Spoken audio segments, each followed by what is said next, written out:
Aos alunos da Escola Bíblica Dominical, eu sou o pastor Joézer e continuamos a transmitir essa série de lições da nossa revista, uma publicação do nosso Seminário Teológico Batista Gilgal, e temos a honra de contribuir com você a nossa revista que tem o título Bíblia, Revelação Divina para uma Jornada Cristã Segura. Nós estamos então na lição de número 5, cujo título é A Escolha Divina e a Interpretação Bíblica. Nosso texto base está em Lucas 24, de 44 a 48, e o nosso texto áureo está em Números, capítulo 33, verso 2, a primeira parte que diz: Escreveu Moisés as suas saídas, caminhada após caminhada, conforme o mandado do Senhor. A palavra de Deus nos mostra que toda a natureza criada proclama a glória de Deus e as suas obras. Mesmo assim, Deus nomeou seres humanos para transmitirem a sua palavra, e o propósito de Deus brilha acima de todas as coisas, dizendo que Deus escolheu a descendência de Abraão e não tomou os anjos, em Hebreus 2,16. Nosso objetivo é abordar alguns meios, ou seja, as escolhas de Deus, ou a escolha de Deus, como Ele escreveu a história, como Ele estabeleceu o seu propósito, e assim nós entendermos também como, ou a forma correta de nós interpretarmos o texto bíblico. O primeiro ponto, então, fala dessa escolha divina retratada na Bíblia e como ela traz uma luz, como nós podemos observar através da atitude, das escolhas ou da escolha divina em cada uma das etapas da história da humanidade e como isso traz luz sobre a forma correta de interpretar o texto bíblico. O ponto 1, nós podemos observar que a palavra de Deus é para ser vivida e depois de sermos transformados pela palavra, nós devemos viver essa palavra. E nós podemos observar ao longo da história que Deus procurou o homem, Deus escolheu usar o homem, Deus escolheu fazer com que o homem não somente proclamasse os seus feitos, mas testemunhasse pela sua própria experiência. A capacidade no ensino da palavra de Deus é, em primeiro lugar, fruto de humildade e obediência. Uma interpretação plena das Escrituras, ela jamais estará acessível apenas com o fim de erudição. Por quê? Porque o propósito das Escrituras é exatamente nós vivermos as Escrituras, nós aplicarmos as Escrituras na nossa vida. E ao longo da história, nós podemos observar que Deus escolheu pessoas, escolheu homens para transmitir a sua palavra, tendo vivido a sua palavra, estes homens tendo andado nos seus preceitos. E por isso o salmista diz no Salmo 119, verso 4, Tu ordenastes os teus mandamentos para que os cumpramos à risca. Então, assim como Deus escolheu homens para que vivessem a sua vontade, e assim estes homens hoje, através da sua vida, nos ensinam, transmitiram os ensinos da palavra de Deus ao longo da sua trajetória, assim nós devemos tomar o texto bíblico. Lembrando que a palavra de Deus, em primeiro lugar, é para ser vivida, é para ser transmitida de forma vívida, ou seja, os meus atos, as minhas atitudes, o meu testemunho deve condizer com aquilo que eu prego, certo? Antes de eu abrir a minha boca para falar, eu preciso viver a Escritura. No subponto 2, nós falamos sobre a historicidade do texto, ou seja, Deus usou a história para ensinar lições valiosas ao homem e que nós, quando observamos dentro do contexto bíblico, nós podemos analisar que Deus, ao longo de toda a história, Ele nos ensina, Ele ensinou a humanidade, Ele transmitiu ensinos à humanidade, Ele usou povos para transmitir o seu propósito. Todos os acontecimentos estão ligados e interligados à vontade e ao plano de Deus. Porque tudo que dantes foi escrito, diz o apóstolo Paulo na sua carta aos Romanos, capítulo 15, versículo 4, porque tudo que dantes foi escrito, para o nosso ensino foi escrito, para que pela paciência e consolação das Escrituras, tenhamos esperança. Então, por que nós devemos levar em consideração a historicidade do texto bíblico? E por que a escolha divina traz luz? Porque todos os acontecimentos da história da humanidade, Deus usou, Deus agiu para exatamente ensinar o seu povo. E quando nós tomamos a Bíblia, não podemos esquecer que há um contexto histórico no qual precisamos meditar. A Bíblia é o registro evidente da maneira como Deus age. Essa verdade deve ser preciosa para o cristão. Nós precisamos guardar no coração tudo o que Deus fez, os acontecimentos históricos que contribuíram para que a sua palavra ficasse registrada. Sempre que tomamos a palavra de Deus, nós precisamos ter em mente que devemos nos inserir como se estivéssemos lá no momento em que a palavra de Deus foi registrada, no momento em que Deus falou. E foi exatamente por essa atitude, por este desejo, foi neste intuito, nessa profunda meditação, que os servos de Deus conseguiram se aproximar de Deus. E Deus aproximava-se sempre dos seus servos, mostrando-lhes seus planos no passado, presente e futuro, quando eles buscavam minuciosamente os detalhes do que Deus falou, quando, o porquê Deus falou. 1 Pedro capítulo 1, versículos 11 e 12, a palavra de Deus diz assim,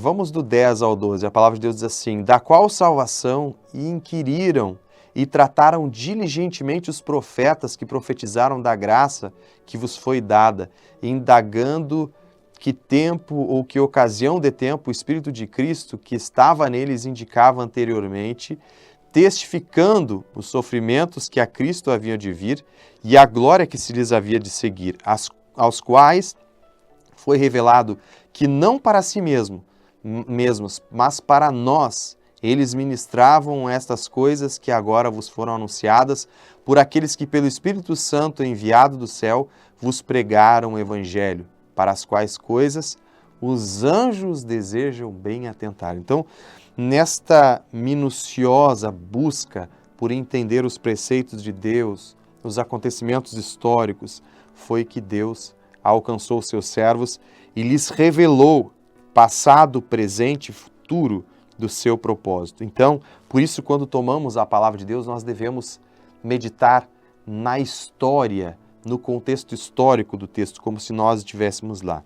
Observe o exemplo do profeta Daniel. Nós falamos aqui, mostrando que em Daniel, do capítulo 9 até o 12, movimentou o céu e todo o ambiente espiritual enquanto ele meditava nas profecias de Jeremias, que falavam da libertação do seu povo. E olha que interessante, é importante nós observarmos que por esta meditação profunda e oração na presença de Deus, foi que Deus mostrou o seu plano, o plano de libertação e da restauração completa do povo de Israel, revelando inclusive acontecimentos escatológicos. E nós mencionamos acontecimentos escatológicos impressionantes, alguns que ainda nem se cumpriram. Há milhares de anos atrás, nós observamos que Deus revelou essas coisas ao profeta Daniel e depois de milhares de anos ainda não se cumpriram. Então, como é importante nós conhecermos o contexto histórico e tudo que foi escrito, como foi escrito. E dessa forma foi que Deus trouxe aos seus servos, uma revelação profunda e extensiva até os últimos acontecimentos escatológicos, no caso do profeta Daniel. Também os evangelistas, os nossos amados irmãos que escreveram os evangelhos, eles também demonstraram esse zelo, buscando com precisão cada acontecimento do ministério de Jesus, cada acontecimento histórico. Eles estavam convictos de que seu registro levaria à salvação do mundo. Lucas diz: eu pessoalmente investiguei tudo em minúcias a partir da origem e decidi escrever-te um relato ordenado, ó excelentíssimo Teófilo, e isso para que tenhas plena certeza das verdades que a ti foram ministradas. Lucas, no capítulo 1, versículos 3 e 4. Subponto 3, nós falamos sobre o conhecimento multicultural e de diferentes épocas. Nós podemos meditar, devemos meditar na palavra de Deus, levando em consideração todas as culturas que o envolvem. Por quê? Porque Deus escolheu exatamente povos de diversas culturas, pessoas das diversas classes para usá-los, exatamente usando as suas características. A Bíblia mostra um Deus plenamente ativo, usando de forma magistral muitos povos, uma variedade de povos, reinos, culturas humanas abrangentes para a efetividade do seu objetivo. Quando inspirado por Deus, o apóstolo Paulo, em Gálatas 4:4, ele diz: mas vindo a plenitude dos tempos, Deus enviou o seu Filho, nascido de mulher, nascido conforme a lei. E a palavra plenitude dos tempos, no grego, é pleroma, aquilo que é enchido, que é cumprido, aquilo que é concluído.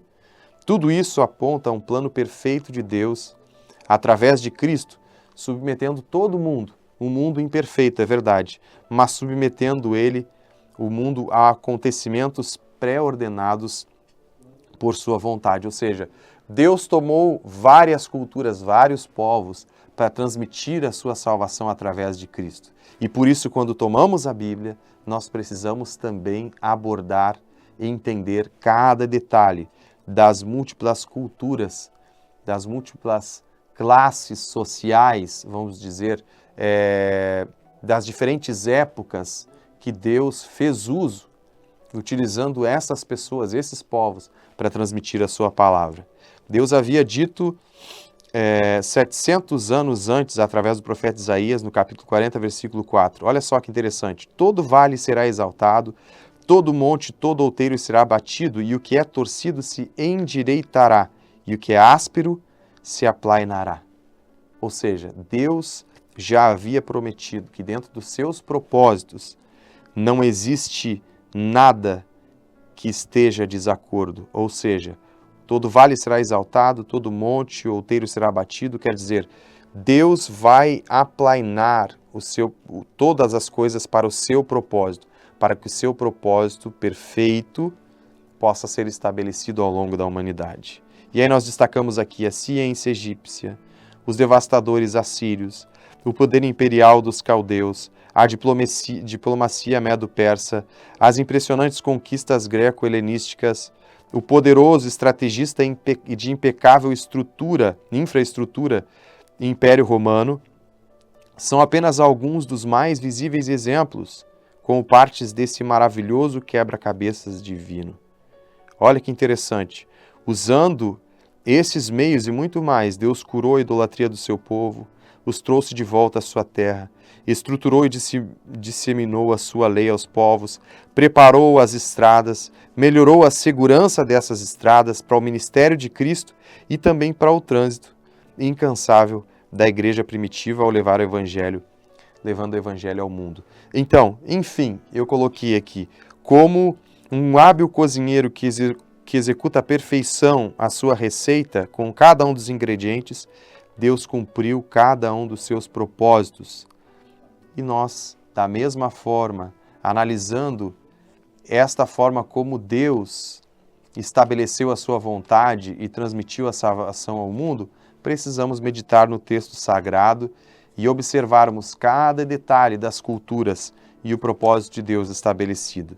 Vamos ler ainda uma referência bíblica aqui, em Isaías capítulo 9, no versículo 7, no qual, através do profeta Isaías, Deus diz assim: do aumento deste principado e da paz não haverá fim para o trono de Davi, e no seu reino para afirmar e fortificar com juízo e com justiça, desde agora e para sempre, o zelo do Senhor dos Exércitos fará isso. Então este Deus maravilhoso estabeleceu ao longo da sua história, das mais diferentes culturas, usando homens, ele estabeleceu a sua vontade. No subponto 4, nós falamos então, entrando mais especificamente, sobre as características individuais dos servos de Deus. Deus sempre usou a particularidade dos seus servos, tudo estava dentro do propósito de Deus. Sem dúvida alguma, o propósito divino na escrita de cada um dos autores bíblicos também precisa ser observado. A Bíblia diz que nenhum deles apresentou uma interpretação particular do que foram inspirados a escrever, segundo Pedro 1,20, ou seja, Deus usou suas características para transmitir uma palavra específica. Eles foram convocados segundo a onisciência divina, levando em conta características específicas para evidenciar em cada um deles o seu propósito. E nós podemos observar que existem, algumas vezes, narrativas de um mesmo acontecimento sobre ângulos diferentes. É o caso dos evangelhos, que falam de um só evangelho, mas são narrativas que são apresentadas de forma visível, com características de cada um dos seus autores, Mateus, Marcos, Lucas, João. E é importante nós observarmos que, para quem compreende isso, que Deus usa a particularidade de cada um dos seus servos, que estes diferentes ângulos dos mesmos acontecimentos são algo visível, natural, enquanto para quem não entende que Deus escolheu pessoas com características específicas, eles às vezes pensam que a Bíblia tem alguma contradição. Mas na realidade, como o próprio apóstolo Paulo fala sobre isso em Efésios capítulo 3, versículo 10, a sua multiforme sabedoria se manifestou ao longo dos diversos autores usando as suas características. E usamos dois exemplos aqui. O primeiro é de Davi. Ainda quando muito jovem, ele tinha uma vida humilde e simples de pastor de ovelhas. Em seus salmos, ele manifesta o cuidado de Deus e o seu trato conosco dessa forma, como o pastor cuida do seu rebanho. Então, isso se estabelece nos salmos de Davi pela sua experiência, pelo seu conhecimento prático como pastor de ovelhas. Poderíamos citar o Salmo 23, Salmo 95, Salmo 100. E é interessante que essa particularidade de Davi, como o pastor de ovelhas e apresentando Deus dessa forma, é uma figura, o tipo do Senhor Jesus como bom pastor. E essa mesma figura do pastor de ovelhas torna-se constante e poderosa, né, até o final da interpretação bíblica.